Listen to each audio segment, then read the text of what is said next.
Now, something to understand about neuroscience that is very, very, very important is most easily and profoundly explained in an experiment that was done with rats. Now, to be honest, I find the experiments on rats abhorrent. I don't think that's appropriate, but I want to share with you this experiment that was done with the rats.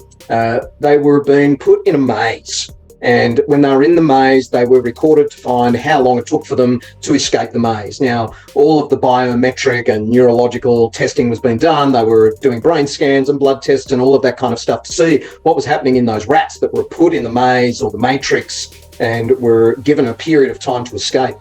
And those rats took their time to escape from that maze or find their way out of that maze. And then what they did is they took different rats and put them in the maze, and they put cheese, the smell of cheese, at the end of the maze. And as you can imagine, those rats, they were able to move much more fastly, and they had much more motivation or leverage, as we said before, to be able to find their way out. Now, what was really interesting is that on the third round, they had the smell of cat put in behind, as well as the smell of cheese at the front. And of course, what do you imagine happened? These rats escaped the matrix faster than any of the other rats throughout the experiment.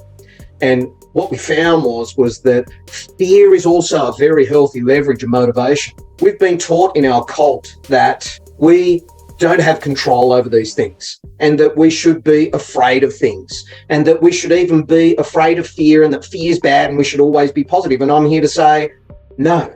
For want of a better word, no, that is not the way that it's meant to be. Fear is a biological process that is there to serve us, to support us, to guide us, to protect us. Only if it's unconscious can it be a dangerous thing, just like a rocket fuel. If you don't know how to use a rocket fuel and you flail it all around and light a match, you're going to burn everything down. But if you know how to use rocket fuel, and if you know how to put it into a rocket, then you can use that rocket fuel to blast you up into the moon and into your dreams and anywhere you want to go. The fuel is exactly the same, but it's how we choose to use it. It's how we channel it. It's how we use it to our advantage. So fear can be our good friend. It can be our good motivator or our leverage.